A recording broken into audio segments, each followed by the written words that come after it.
Bonjour. Aujourd'hui, nous allons vous parler des biens permis lorsqu'on est à l'aide sociale. Il existe 3 catégories de biens permis: les voitures, les maisons et les autres biens permis.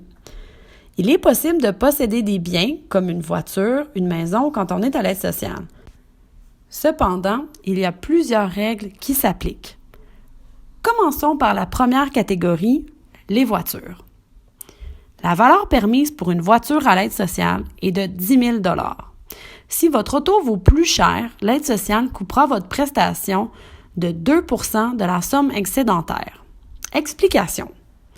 Imaginons qu'une personne arrive à l'aide sociale après avoir épuisé son chômage. Puisqu'elle travaillait à bon salaire, elle avait pu s'acheter une voiture d'une valeur de 25 000 $. La voiture dépasse donc de 15 000 $ la valeur permise. L'aide sociale va donc ôter 2 % de ce 15 000 $, soit 300 $.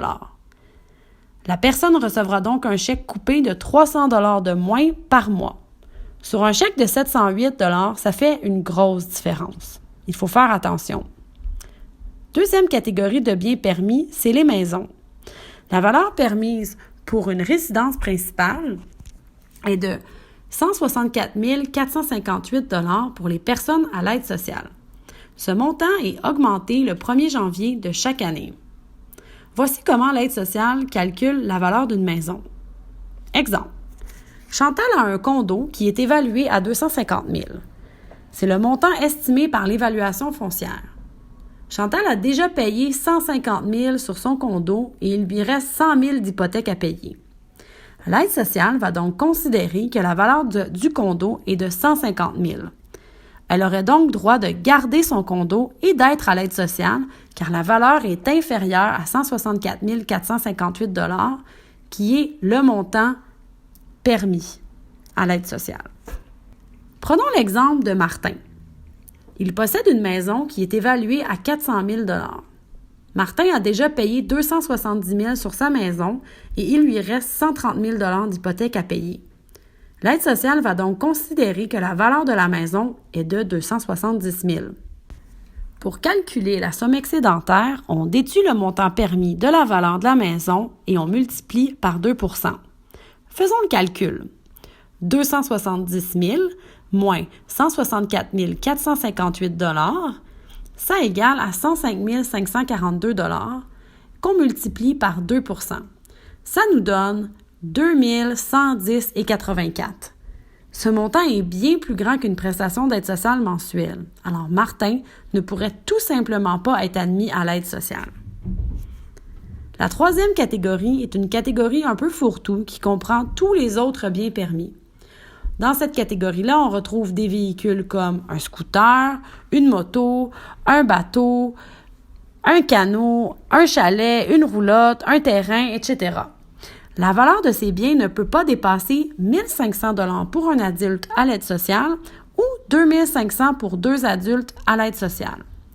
Si la valeur de vos biens permis dépasse ces montants, votre chèque sera coupé de 2 % du montant excédentaire. Un exemple. Je suis une personne seule à l'aide sociale et je possède un scooter électrique d'une valeur de 2 000 $. J'ai droit à un maximum de 1 500 $ pour la valeur d'un autre bien permis. Ça dépasse donc de 500 $. 2 000 $ moins 1 500 égale 500 $. L'aide sociale va donc couper 2 % de ce 500 $, soit 10 $. Mon chèque serait donc coupé de 10 $ à chaque mois. Malheureusement, ça peut être parfois des montants beaucoup plus élevés que 10 $. J'aurais pu, par exemple, avoir une moto d'une valeur frôlant les 10 000 $. 2 % de l'excédent de 10 000 $, c'est beaucoup. Faisons le calcul. 10 000 $ moins la valeur permise qui est de 1 500 $ égale 8 500. 2 % de 8 500 est 170 $. Mon chèque serait donc coupé de 170 $ par mois. Il est important de savoir que si vous avez ce genre de véhicule et que sa valeur dépasse les biens permis, il est possible de faire valoir auprès de l'aide sociale, si vous n'avez pas de voiture, que c'est votre véhicule principal. La valeur de ce véhicule pourrait alors atteindre 10 000 $, soit la valeur permise pour une auto.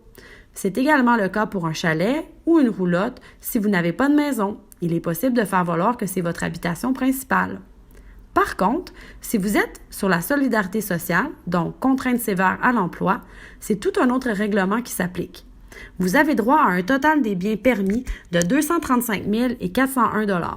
Et ça inclut la maison, des héritages, des REER, des chalets, roulottes, terrains, remorques, bateaux, motos, etc. Cependant, le règlement du 10 000 $ pour la voiture s'applique autant à l'aide sociale qu'à la solidarité sociale. Oui, on est bien d'accord avec vous, c'est pas évident. Si vous avez des questions à ce sujet, n'hésitez pas à appeler un groupe de défense collective des droits comme le CPAS pour poser vos questions. D'ici là, bye bye et prenez soin de vous.